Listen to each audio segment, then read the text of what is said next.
Hi, this is Jessica DeMassa. I'm here at the GuideWell Insights Lounge at Exponential Medicine 2017. Joining me in the lounge right now, we have Brad Burge.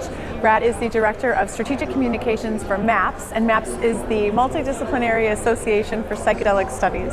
So Brad, welcome. Thank you so much for joining us. Thanks so much for having me, Jess. Thanks. So it's interesting, you've been participating here in this panel in these sessions about mental health and really some of the innovations that are helping transform care for mental health issues. So you're, I guess, working with MDMA and psychotherapy and have done some great tests and some great clinical trials with some of the things that, some of the outcomes that can impact. So talk to me about that. Yeah, MDMA is really exciting because unlike a lot of the new drugs that we see coming out, it's a really old drug. So talk to me about it, because I think that there might be, some people who are watching who are not familiar. They maybe heard of it, but they're not quite sure what it is. I know it's a psychedelic, but yeah, MDMA is known as a psychedelic. It's been scheduled, it's been criminalized since 1985 and used really widely recreationally. Okay. And it's only just now that it's entering into medical studies. And what does it do? Is it like something that brings you up or brings you down? A little bit of both, actually. Okay. I think a lot of the stigma around MDMA comes from its being used as a party drug under the name ecstasy or Molly. Okay.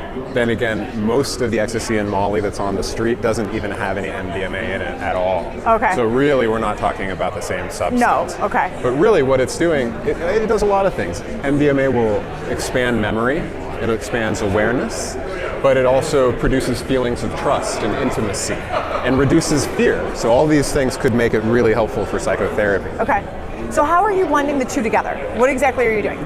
Well, this is not like a take three and call me in the morning kind of situation. At no point will people go to the pharmacist, for example, and pick up a bunch of MDMA and go home and try it. Here we go. And think that their post-traumatic stress disorder is going to get better. Rather, this is a 12-week course of psychotherapy with introductory psychotherapy sessions, and then MDMA combined with psychotherapy for a whole day treatment. Okay. They come in the morning, they take the drug, and it's a 6 to 8 hour therapy session. Okay. And then there's more therapy. So they're after. Actually on the drug while they're doing the therapy? That's right. Okay. That's right. That's interesting. Okay, and is it like how is that dosed, I guess? Like what is that like? What is that patient like? Yeah. Well, it's definitely not a party. Okay. People might think about it as a party because no, that's what I'm asking. I'm like, what is this experience like for the patient? Yeah, MDMA is definitely not a party. It can produce feelings of euphoria, but more often it brings up difficult emotions. Okay. And with post-traumatic stress disorder, people who have a difficult or traumatic memory where it's very hard for them to even talk about it or think about it, the MDMA, by reducing the fear that people have, can make it easier to talk about, thus helping psychotherapy. Oh my gosh, that's insane. So as the now, are you working? You're working with these patients as they're on the drug in the psychotherapy sessions. We have researchers that are doing that. You have researchers that are doing that. I was going to say, so what's the experience for the person who is leading the psychotherapy session like?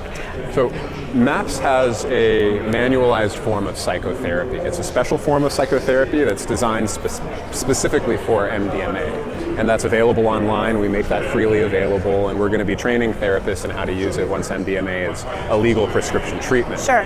Do you see that happening soon? Yeah, well, we're looking at phase 3 trials starting in the spring of 2018, and just a few months. So about 3 or 4 years for the phase 3 trials, we could see FDA approval for MDMA to be a prescribed medicine for PTSD by 2021. Okay, and then will it always be bundled with the psychotherapy, or it will always have to be bundled together? Always with the psychotherapy. Okay. Physicians or therapists, they'll need a special certification in order to administer it, much like methadone is done now. Okay, sure. Yeah.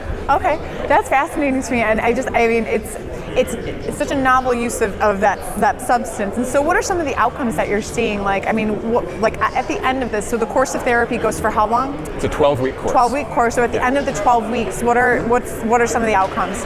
Well, for the phase 2 trials, we've had 107 participants that we have data from. These are all people with chronic and treatment-resistant PTSD who'd had PTSD for an average of 19 years. Oh my goodness, okay. And they'd so already really tried long time. medications, that's right. Really hard nuts to crack, yeah. And So they've been trying other treatments, other medications, other psychotherapies, and they just haven't worked for these people. Sure. So we found that after that 12-week course of psychotherapy, which only involves taking the drug 3 times with psychotherapy for those in 6 between. to 8 hour sessions, yeah. Right, so 3 of those sessions. After that, we found that 66% didn't have PTSD anymore. That's incredible after an average of 19 years of having it. That's right. That's incredible. And when you look at pharmaceutical trials, that level of effectiveness is fairly unheard of. Right. It's very difficult to get that level of effectiveness. Even with SSRIs, when people do get better, they're only getting slightly better usually. And they are calling themselves cured? Well, some people have used the term cured, especially the participants. We don't say cured because sometimes the PTSD does come back. Sure. So durable remission, but it can last a long time. 2 months after the treatment, people, on average, 2/3 don't have PTSD anymore, so they wouldn't have been admitted into this study. And then again, 12 months later. So we interview 12 months later, and people actually get slightly better. Wow.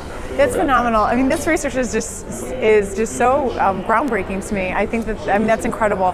So thank you so much for joining us, Brad, and for sharing this with us. And we look forward to seeing, I guess, how this unfolds further. And best of luck to you in that 3rd phase clinical trial that you have coming up. Thank you so much. Thanks so much for having me. Thank you for being here. I'm Jessica DeMassa here in the GuideWell Insights Lounge at Exponential Medicine 2017. Thank you for joining us.